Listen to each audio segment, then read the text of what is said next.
With over 400 celebrity interviews and tons of pop culture nerdiness, Too Opinionated is a safe haven for your inner geek. Find us at meistercon.com or on YouTube under MeisterCon Pod. And please subscribe. It would really help us out. Thanks, everybody.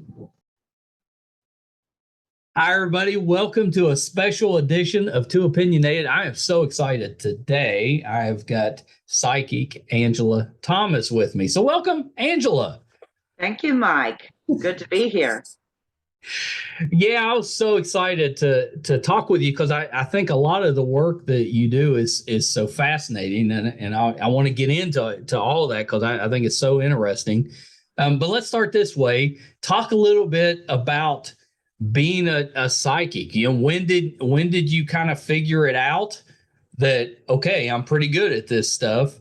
You know, is that when it first happened, was it something that you wanted to do? Like you said, oh yeah, this is me, I want to do that. Or did it take you a little while to kind of get into it? It really, I have to say, you know, from a child, you know, and I believe all people that have a stronger intuition or stronger psychic abilities, you know, they like I did, just thought, well, everybody is like that. You don't have anybody telling you that's not normal. That's not normal. So it wasn't until I got older, but no, I was not one that initially, when I realized, okay, you know, I've got some stronger abilities. Yeah. I really did not want to jump into that publicly. So privately, you know, friends, work associates that I could trust, they knew about it, and I would do readings or something like that. Yeah. But then I had a particular reading I did, and I was actually working for a Fortune 100 corporation. And after that reading, I said, I've got to go public. And so I did. And I started to get into other types of work, you know, so not only psychic readings and psychic predictions, but also I started getting involved in remote viewing and tracking missing persons. So how did that come about? Like when you're starting to realize that you've got some extra abilities that most people don't have, or at least aren't aware of them, where do you go to learn how to use those? Did you have to teach everything to yourself? I had to teach everything to myself. Yeah, that's difficult. Back then, there was not an array of books available that there are today. Right. So if you did get any sort of books, Mike, it would be in the occult section. Right. Which, you know, was like, ooh, that's just so creepy just to call it occult, right? Yeah. So it was trial by error and trial by fire. And so because of that, I learned, you know, techniques that work and approaches and methods. And now, of course, I teach psychic development. Right. But it really, it was the most difficult, hard way. It was a hard road. Did you get into the teaching side of it because you didn't want other people to have to struggle figuring it out like you did? Yeah, a lot of that I did. That was not the only motivator, but that was a big factor in my decision. Because again, I started teaching back in 2004. And I would teach live classes. Now I teach online. Right. And the thing is that there still was limits to psychic material and development and things like that. So the psychic medium John Edward had come out on television. Sylvia Brown had come out on television. Right. They too were relatively new to mass media. So, yes. So I was able to teach others what I know. Of course, you don't teach everything, you know, right? You got to have a few. Well, I mean, it would take a long time. It would take a long time. Yeah. So, Well, so I know what, like if you say someone is psychic, or you're watching a movie and they say someone is psychic, it has this, we have this vision of you've got someone that can read minds or move things with their minds or whatever it is. But what actually does it mean to be a psychic? well, let me go back to the movie version. So Okay. psychics don't walk around reading people's minds. Is it possible? Yes, through one's own telepathic abilities. But you're not going to get a whole string of mind thoughts from another individual. You will. Well, that would be exhausting. Yeah, but you could get, even you, I bet you it's happened to you, but what's called thought transference. So you may be thinking in your mind, well, for example, I one time saw a woman that was approaching me, and in my mind, I thought, gosh, she's acting all hoity-toity, which is an old word, right? An old phrase. And the guy next to me goes, would you look at that woman? She's acting all hoity-toity.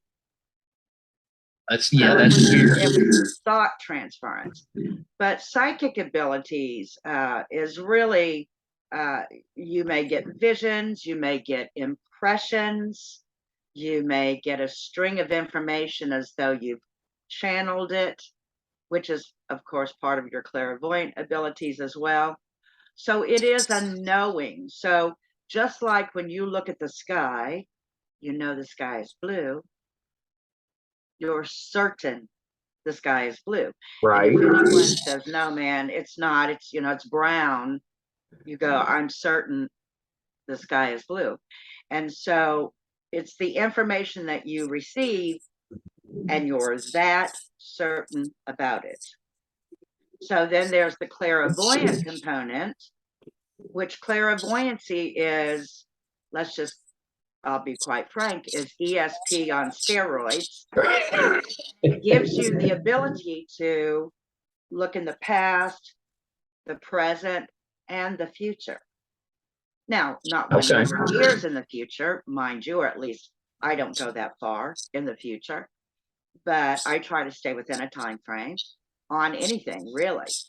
But there's so many different areas. There's psychometry, where you can hold or touch an item. There is, retrocognition, going in the past. There are so many different components to a psychic life. Do you think that just psychics in general get a bad rap? Absolutely. Absolutely. I think that some people, of course, naturally are going to go, oh, I don't believe in all that stuff. Or, look, those kind of people are all scammers. They're just out for your money. They speak in generalities. They're false people. We don't like them. Or they get the impression like they're dressed like gypsies, or they're wearing piercings and rainbow hair and giving themselves labels of, 10 different things they're experts at by the age of 20. So it's not like that. Now, I need to say there are people out there that project that sort of persona. Right. That image, they're dripping with crystals and stones and everything else. And stones and crystals, they are a lovely tool to have, but you know what I'm saying. You don't dress in costume. So the real psychics and mediums out there are not presenting themselves like that at all. Yeah, I'm sure you've run across individuals that are doing that. Does it bother you when you run across those? Yes, absolutely. That and psychic scammers. Somebody may flip through a book and go, okay, I'm going to call myself that, or they'll make things up, or they'll say, listen, Mike, here's a very special crystal or candle. I'm going to allow you to rent this crystal for, I don't know, $700 for the week. You will have to return it. but it is going to resolve the problem that you have. Oh yeah. There are psychic scammers, and then all over the world. But then there are real psychics out there that are very good at what they do, and they're very helpful and legitimate. Yeah, for sure. I always say that it's not exactly apples to apples, but I always say that the downside to podcasting is there's so many podcasters out there, and the majority of them not the best. True. But if you're diligent and you look, do a little bit of research, there's a lot of really good content and really good podcasters out there, but you got to kind of sort through, all the bad to get to the good. And I know with psychics, there's a lot of noise. Yes. That doesn't necessarily represent, what an actual psychic can do. Like when I was growing up, we had Psychic Hotline. You would see the ads on TV. Call the psychic hotline.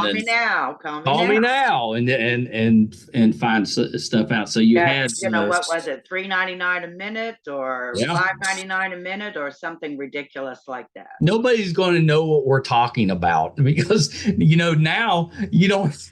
Well, maybe you do. Maybe there's still those. There are still people that work for. They'll call themselves psychic. Networks and they're working for per minute. So, but then most of them, the professionals, are not doing per minute. They will say, okay, this is my price for 50 minutes or an hour. That's right. Yeah, and that's, I'm sure that's a fair price. If you're working, how would you avoid making yourself talk really slow if you're getting paid by minute? Right. That and trying to get a conversation or give an opinion or something of that nature. They're not really giving you any. No, they're just trying to keep you on the line. They're trying to keep you online, and they're giving opinions. And you don't need to pay for people's opinions. You could go to your friends or your family for that. Yeah. Or a stranger on the street, really. So, did your family and your parents, did they realize that you may have had some stuff going on at some point? They did, but they didn't talk about it, or they would go, oh, well, that was a coincidence, or okay. But when I announced it, when I said, listen, call me crazy, but I'm leaving my corporate job. Yeah, that couldn't have been easy. To live a psychic life, like they were floored. Absolutely floored. Yeah. How do they view it now? I had to. I just felt like I had to. I felt I was being drawn and called to do the work. Well, yeah, it's kind of miserable when you know that what you're doing is not really what you're supposed to be doing. Right. Yeah. But, I mean, there was such reluctance, and I think that a lot of that reluctance was not only worried about, am I going to be able to pay my mortgage or eat next week, but also, just the social backlash, to come out. And of course, when I came out, I was, in the Bible Belt, and so, people automatically go, oh, you're going against God. And like, I can't talk to you, I'm a Christian. I said, well, I'm a Christian too. So just that whole stigma. And listen, we've had centuries of the same thing over and over and over again, calling it witchcraft, which it's not. Can anybody do anything, like sorcery? It's not sorcery. I do not conjure spirits. I'm not sitting there with a Ouija board and all of that. I don't do that. But it's just the whole stigma of the work. And I do wish that people recognize that psychics and clairvoyants out there, and even mediums, can be tremendous help, not only in one-on-one consultations. But like I said, I take on missing persons cases. Occasionally I'll do a cold case for somebody. And so I say somebody, I never do it for family or friends. Right. I will only deal with law enforcement. So, but there's legitimacy in a sea of talented psychics worldwide. Yeah. So when someone comes to you and says, I want to learn to be a psychic, how do you tell if they actually have some type of ability, or, if they don't? Because everyone is born with intuition. And I'm not talking about instincts, because we're all born with instincts, but intuition. And so because we are connected, because we are intuitive, I take it from there. I know what he or she is going to need in order to recognize their abilities. And the more that they learn and they practice, because practice is key. Right. The more that they practice, the more of their other abilities that they didn't know they had begin to rise. And so I love to work with people from the very beginning and take them all the way through. So, and all the way through, I offer 3 6-week masterclass courses. Plus I have workshops on the side as well. But each class is 2 hours. So you get a lot of information. Yeah, that's intense. And you get to practice with students in the class, of course, online class. And you get downloads and, and Q&A with me. So you really get one-on-one time. And I do mentor others privately. So I have a mentorship and coaching program. But it's lovely to see people have that, like, oh my goodness, I had no idea I could do that. I don't know where that information came from. Yeah, that has to be kind of rewarding. I mean, it makes sense to me. We only use like 10% of the brain. Exactly. So it makes sense to me that there's people out there that maybe are using parts of their brain that most of us aren't. Right, how much would you need to use to be able to do things that most people couldn't do? I mean, is that, what if you're using 15% of your brain, or what, it's probably not a very large difference. But it makes sense that there's something there, because there's so much that we don't know about the brain, and we're not using most of it. Right. Now, Speaking of the brain, I have been a research psychic for the study of precognition for a long time. Yeah. So I'm one of 8 that is being studied around the world by a man. He's a neuroscientist. He's got 10 degrees, half in science and half in medical side. So, I have learned a lot about what the brain does, when somebody gets a vision or makes a prediction or so on and so forth. Yeah. So I do have access to a scientist on that. Yeah, which is, I think that's so interesting. When did your involvement with law enforcement come about, and how did that come about? Actually, it was about late 90s. Okay, so it's been a while. I'm going to say. And so law enforcement didn't just say, hey, let me pick a psychic. I actually began learning more about remote viewing and then doing the psychic forensic side. So the psychic forensics, for example, is the literal tracking of, let's say, an abducted person and that stranger or non-stranger, non-family person that abducted that person.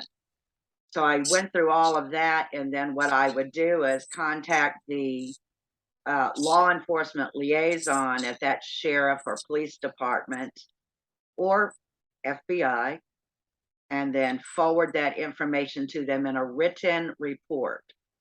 So the written report is very much similar to a police report. Right. What direction, how far, names of streets, first or last name of an individual involved, so on and so on and so on. what was the recent purchases, what was there a vehicle involved, what kind of vehicle, et cetera, et cetera, et cetera. And so back in the late 90s, there was a big no, to speak to somebody like, we're not interested. Right. You're not interested in that. But I would forward it anyway, because, I said, treat it like a tip then, right? Because if somebody calls in with a tip, they have to follow it up.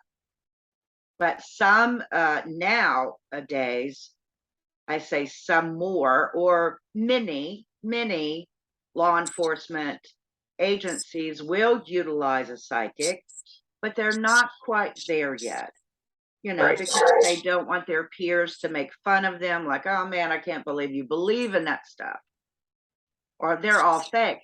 But I think that where the biggest pushback has been for police officers or detectives to say, no, I don't want to deal with a psychic, is because in their past, they've had psychics that have not given them information that was useful. Right. You know what I mean? Like, oh, I see a white truck on a muddy road. Okay, so you did. Well, okay, is that the white truck of the abductor or the criminal? What road do you see, or do you get a perception, or is that in the city? Is that in the country? Is that in a suburb? Or, where in the heck are you?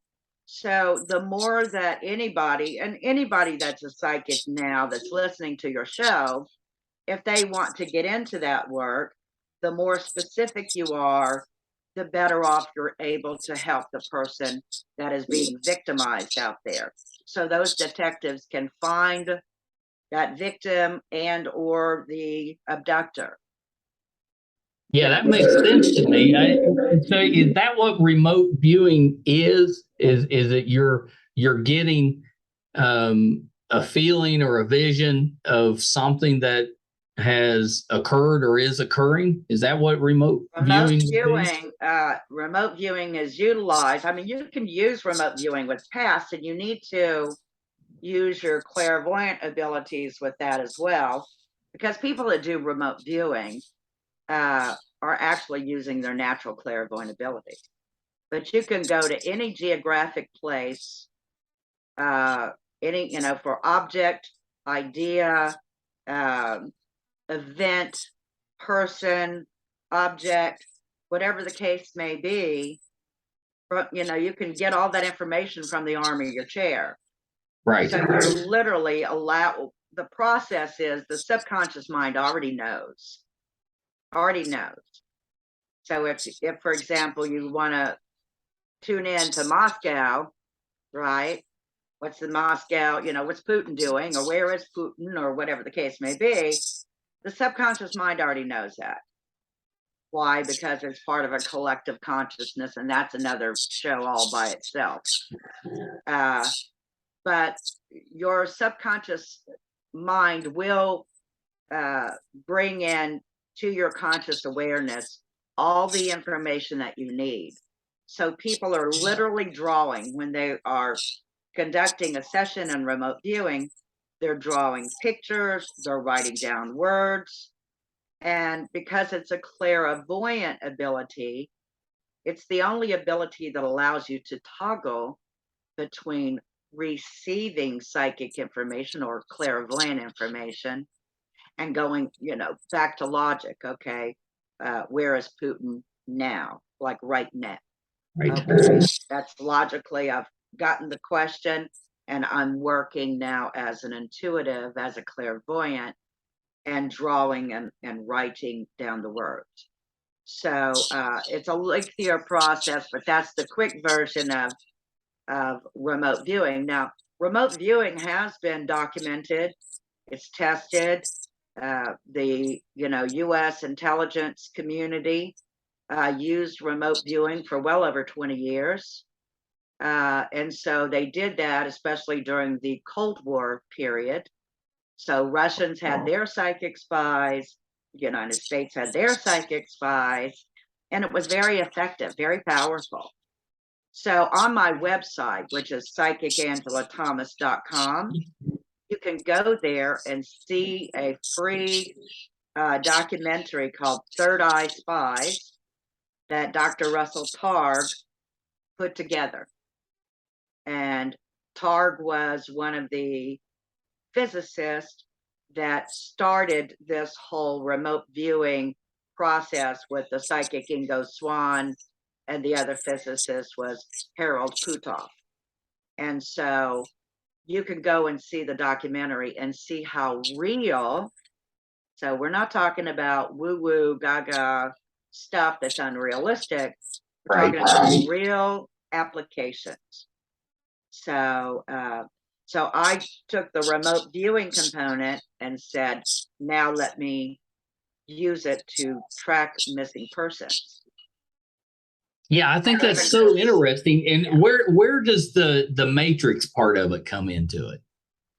The matrix is a list of areas, like, for example, which direction is the abductor, did the abductor go? Or let's just say little Susie went missing. Right. So how far is little Susie from the last reported scene location she was in?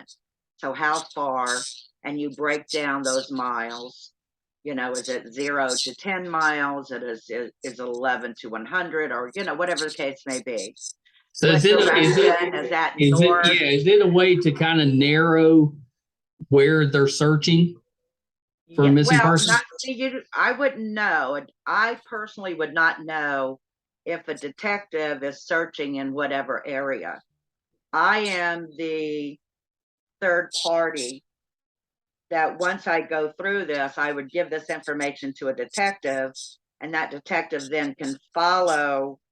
Like if I say she's between 0 and 1 miles north of last reported scene, then that detective can look in that mileage, you know, that northerly direction within that area of the last reported scene. So the matrix breaks down certain components of what every detective is going to want to know. Is there one person involved?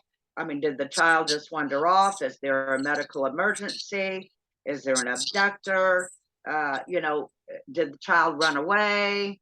And I'm talking about adults too, right? Suddenly an adult comes missing, you know, is missing. So whether there was a crime against that person or not. So it's a very big part of that whole remote viewing. Well, remote viewing is remote viewing, but it's the whole package. Right. Without the matrix, you know, you've got some. I can deduce that little Susie is lying injured in the woods 1 mile from the last reported scene, right? I can do that part. But if I have a remote viewing part where I've drawn ideograms to show exactly what area little Susie is in, then that's more specific and very helpful to law enforcement agencies. Yeah, that makes sense. When you go to help, do you always have some type of reading, or do you go sometimes and just don't pick up anything? There has been a couple of times where I didn't get anything. So what I did is I would just go, okay, let me go do something, my normal busy day or evening, and then I'd come back to it, and then I would start getting information.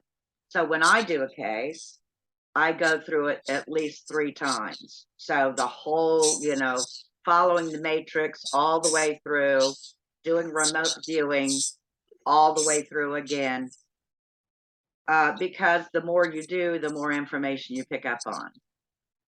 Yeah. Well, that makes sense to me. I love the fact that you're part of what you do is you're spreading like positive awareness of what psychics do. And I know you've done some hosting and some radio shows and that sort of thing where you're let's say positively talking about it. And that has to be a help, and also probably encouraging to people that maybe have some of these abilities, but are nervous about letting anybody know about that.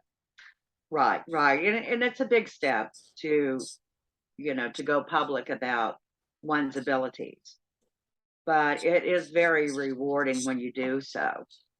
So I encourage, any psychic or non-psychic, really, because again, people don't realize that they are natural psychics and clairvoyants anyway. But I do encourage anybody that wants to learn that method and really track missing persons, to go to my website or contact me.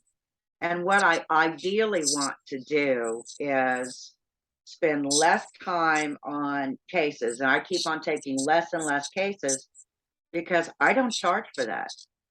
All right. I mean, I charge for my private sessions. I charge for my psychic development because that's a lot of time. It's a lot of work to do a case, but I've yet to charge for it because I go, wow, this is my opportunity to give back into the community. And I love that. I wouldn't even know what to charge. Well, I assumed that there was a scale. You see this when it's portrayed on TV and you have a psychic helping law enforcement, that's the assumption is that they're going to get paid, assuming that it leads somewhere. Well, I don't know of any psychic that's ever charged law enforcement. Yeah. Now if they go, hey, I need to fly you somewhere, then of course you handle the plane ticket, right? But I don't go out on scene at all. Everything I do is from my chair. Really? Yeah. So I think that's so interesting how that works out. So you don't have to physically go to, say, a police station or a crime scene. I personally don't, but there are psychics out there. I think her name is Dorothy Malloy, for example, who has worked with investigators for years. Yeah. And she will go out on site. Wow. So I'm pretty sure she could probably do that sitting from her chair as well, but maybe she's more effective, if she goes to the scene. So. Do you? I'm going from memory, but you also write, right? You do some some fiction work. Yes, I mean I have an advanced degree, an advanced terminal degree, an MFA in writing. I've taught communications at a private university, and but my passion also outside of psychic work is writing. So creative nonfiction, and I love creative nonfiction, although I have written fiction as well. And I used to be a contributing writer for Brad Steiger books. Brad passed away about 3.5 years ago. Yeah.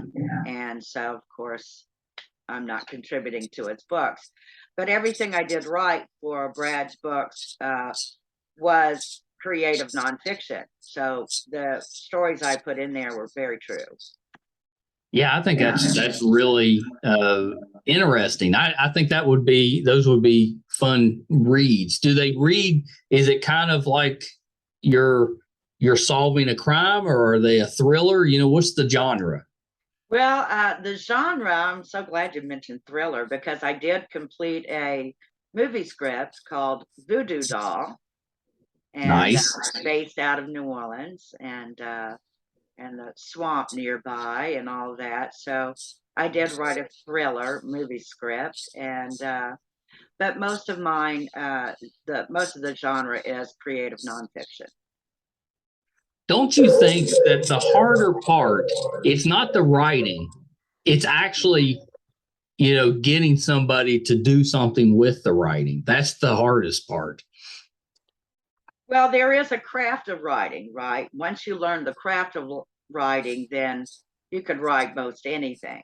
Right. Do we want to write most anything? Well, probably not. Probably not.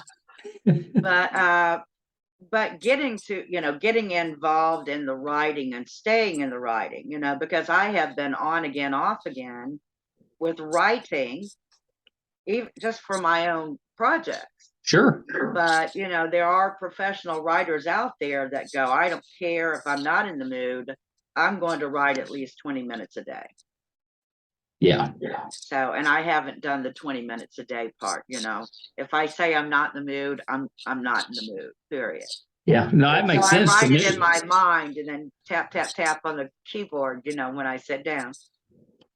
If you always hear about people saying that they're alone somewhere and they hear the voice of a relative.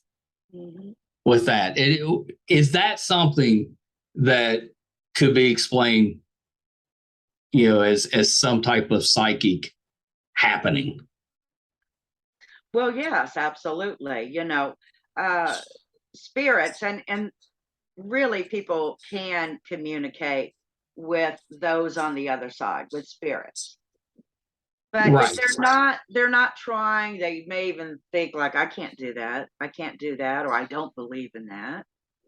But in order for a spirit to communicate with someone that is not open for communications, let's just say, somebody's sitting around kind of dazing or dozing or doing nothing, then the mind is not active in the beta state of consciousness. Right. So, for example, if you're kind of low, like a half awake, half asleep, or you're doing something monotonous or routine, like washing dishes or whatever the case may be, that is the spirit's opportunity to go, bingo, I can communicate with that person now.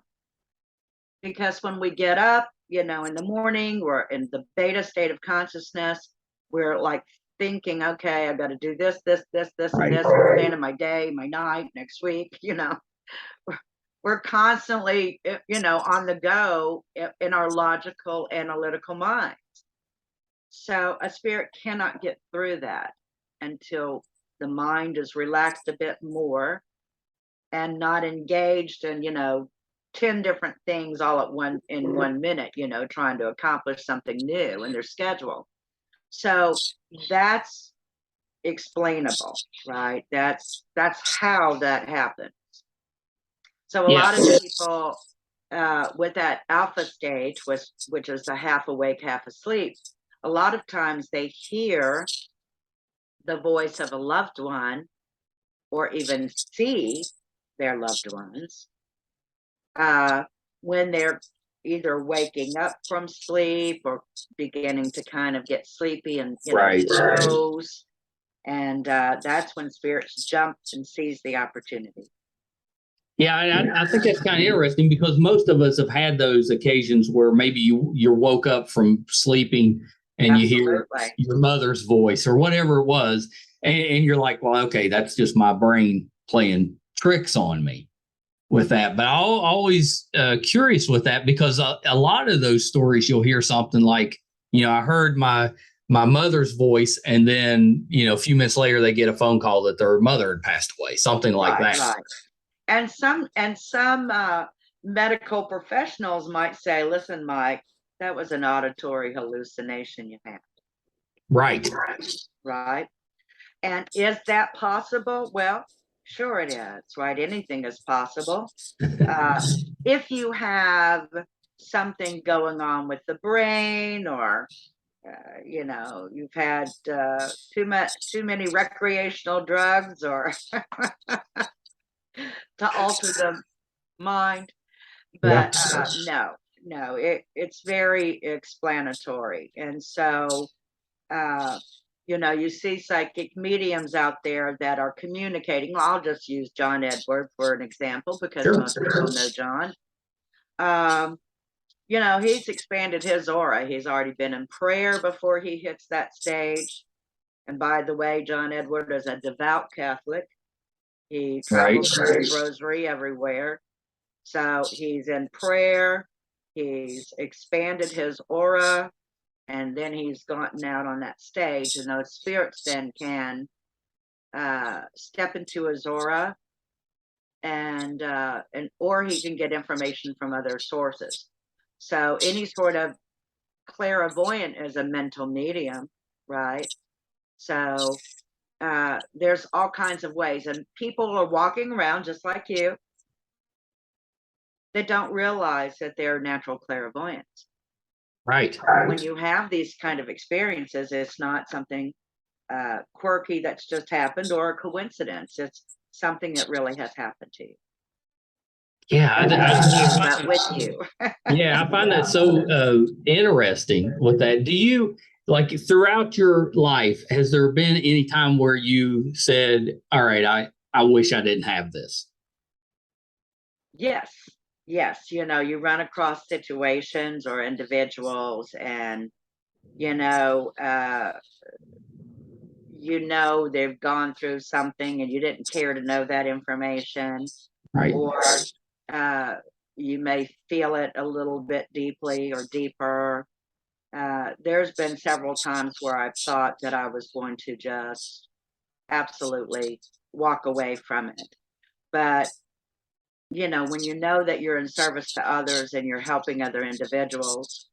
So, for example, I did a cold case back in 2016. And I mean, this case was from 1989. Wow. And I thought, I don't think I can go back that far. Well, I didn't know my retrocognition abilities could even go back further, right? But so I didn't ground my energies. I didn't protect my aura, because anybody that does this work needs to do that daily, especially if they're going to do a case. And so I just jumped in without preparing. And then I discovered that I could go back that far. And it was a little case of a little girl that had, you know, been tortured. And I'm not even going to get into the whole terrible, terrible, terrible situation. And after I did that case, I thought, I'm not going to do that. I'm not going to do missing persons. I'm not going to do adults. I'm not going to do children. I don't even know if I want to do this work anymore. Yeah. But then I did. That has to be difficult at times, because you're going through these horrible experiences, and that has to take a toll on you. Well, you know, if you're prepared, right? If you're grounding your energies, protecting your aura, and you're shifting where you need to be, Mike, then you're in observer mode, and that's how you help people. Gotcha. So if you've ever heard that old saying, you can't save a person in a drowning well of water if you jump in after them. Right. You know, throw the rope in. And so you're kind of like that person with a rope. I'm throwing the rope in. I'm not taking on any emotions from the victim or anything of that nature. I mean, that has to be a little bit dangerous, right? If you don't take the time to kind of protect yourself and prepare yourself, I would think that could be a little bit dangerous, depending on what you're doing with it. Yes, absolutely. Absolutely. And I say that because I've actually had, without trying, not in a session, not in a psychic session, I've literally all 3 times been very physically exhausted, and just trying to kind of, you know, close my eyes and just go, oh, just let me rest. And then I've had 3 different occasions where a spirit has stepped into my aura and literally taken over my voice. I don't hear what I'm saying. That's scary. I mean, literally, I don't hear what I'm saying. I realize I'm talking, but I don't know what I'm saying at all. But luckily, it's turned out great. I mean, absolutely great for the recipient of the messages I've given. Well, I didn't give it. I was just the vehicle, the body, or the energy that spirit needed to work through me. So I don't like that. That's probably the number one reason why I don't offer psychic mediumship readings for people, because I figured if the good spirits can step in and use me, in that capacity, That would be my fear. then the negative ones could do the same. I've seen that movie. You don't want that. Right. No. So, I mean, I've had really good experiences, I have to say. Yeah, that's when someone comes to you to get a reading or whatever, what are they normally wanting to know? What's the main thing that you're having to help them with? I would say that the top 3 areas of most people I've spoken with is love, money, health. And so money can spin off on ventures or business or job or career. Right. Love, of course, is love. You know, does he or she love me, or are they cheating on me, or am I going to get a divorce, or am I going to get that house in the divorce? But I've literally had politicians as well. Really? Yes. And I can say this is about a year and a half ago. I won't tell you who. So I get, an email, a notification that somebody has paid me for an hour session, and okay. And I look at the email name and I thought, nah, because you know how people will use a celebrity's name or politician's name, So I just assumed that was it. And so I scheduled it, got on Zoom, and it was the exact same person as the email. And it was a political thing, a world-renowned politician. Were they asking about something to do with the politics? They were asking slightly about the politics, but I remember the very first thing I said was, "You deal with a lot of terrorists, don't you?" So it's about, it was about other countries, what was going on with those countries as far as government or near future plans of certain individuals. I mean, it got very deep.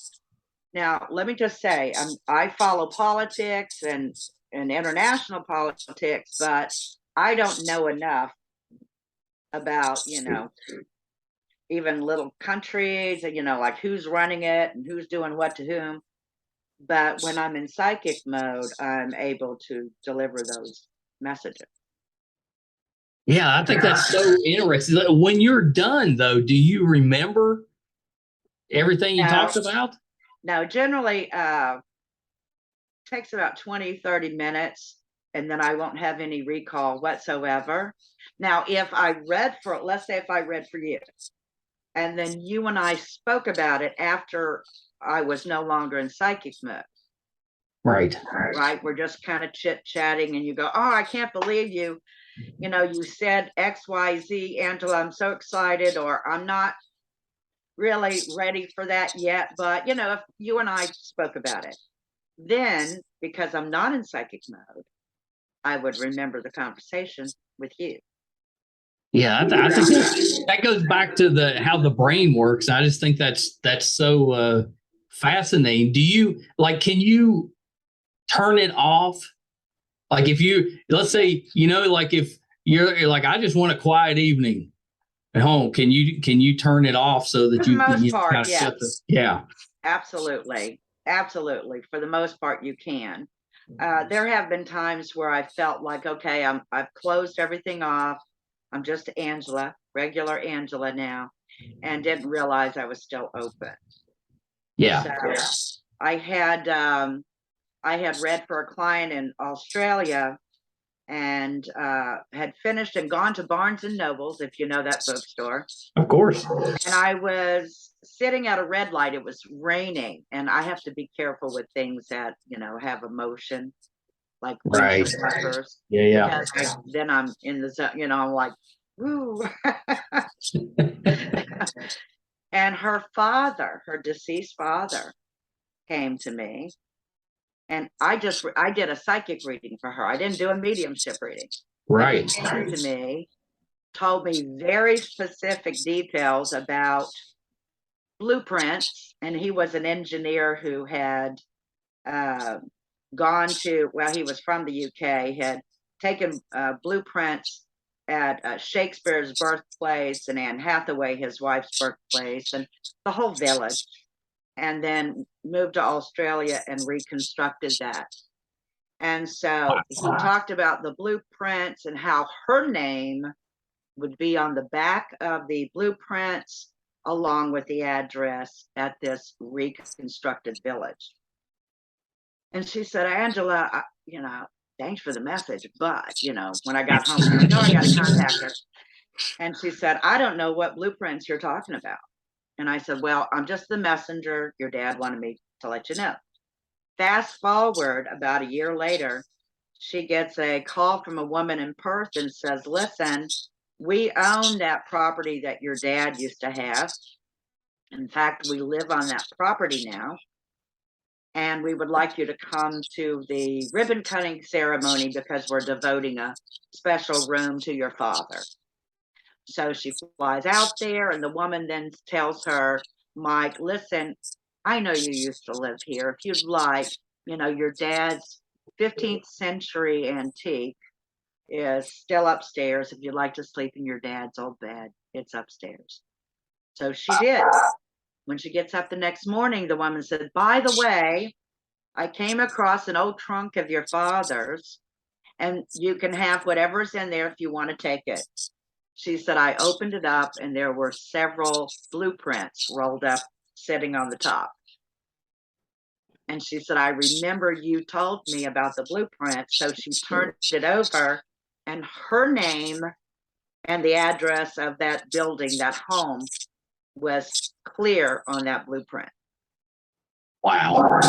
So, you just don't know, right? But going back to your question, am I off, or have I closed down and I'm done with it for the day? Yes, for the most part, yes. Yeah, I think that would be the skill you'd have to learn. Because at some point you're not going to want to just be opened up right all the time. You're going to need. Although there are people that walk around opened up, and it's very dangerous to do so. Yeah, well, that you hear about that sort of thing, and you also hear that it doesn't always end well. That's true. Yeah. Well, Angela, thank you so much. I think the things you do are amazing, and it's so interesting. And I know we could talk all day long. All day long. There's you're gonna have to you'll have to come back, because I just think there's so much. Well, I'd be happy to come back. Yeah, it's so fascinating, and I know that you've been doing this for such a long time that you've got just a ton of stuff that you can pass on. So yeah, we have to do it again. Well, wonderful, wonderful. Well, Mike, thank you very much. And just to let your listeners know, if you go to psychicangelathomas.com and hit psychic development, there you can get a free psychic development exercise. To me, it's one of the most powerful exercises you can. While there, you can hit the contest tab, enter for a chance to win a 30-minute reading with me. Oh, wow. And check out workshops. I've got an upcoming photo psychometry workshop on the 15th of October. So yeah, that's exciting. Your website's really well done. Do you maintain it yourself? Yes. Yeah, that's time consuming. It is very time consuming. Well, so Angela, last thing before we wrap up, outside of the website, where else can we find you? Where are you at on social media? Well, you can go to facebook.com and look up Psychic Angela Thomas, or the Psychic Angela Thomas. I've got 2 pages on there, and you can find me there. Have you been approached? I know you've written a screenplay, but have you ever been approached to appear on a television show or in a movie? Oh, I have. I did 2 episodes of Beyond Belief with George Noory on Gaia. Yep. I've done an episode of Dead Famous that Living TV in the UK did, and of course it's shown here in the United States. I've done television, radio, film. I've done it all. So yeah. Yeah, that's amazing. I might do some more. The thing is, I haven't pursued, television or film more because I just haven't. So maybe. Do you have a favorite, like, psychic from a movie or a television show that you watch and you're like, oh, that was pretty good? No. Yeah, that's what I figured. No, because I have favorite. I truly admire like psychic mediums work. I mean, I know psychics and they're very good psychics, but for psychic mediums, I gotta say, some of them will just blow you away. Yeah. They're so loving, and they're evidential psychic mediums. So they're bringing evidence. They're not saying grandma loves you, right? They may say grandma loves you, but grandma wants to give you very specific information now. So I admire those because there's such a healing, when you know that your loved one, that their consciousness lives on. Right. Then you know that you can take the loss of them much better when you know that their minds are aware of what you're doing. I love that. People that communicate with those spirits, I just absolutely adore them. Yeah, I love that way of looking at it. That you can still connect with people that are no longer with us because a part of them is still out there. Oh, absolutely. And the thing is that people say out there, right? Because, oh, he or she went to heaven, right?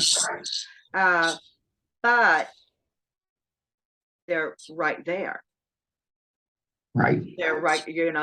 There's not a, my Uncle Bob is, 30,000 miles away from me in some different dimension.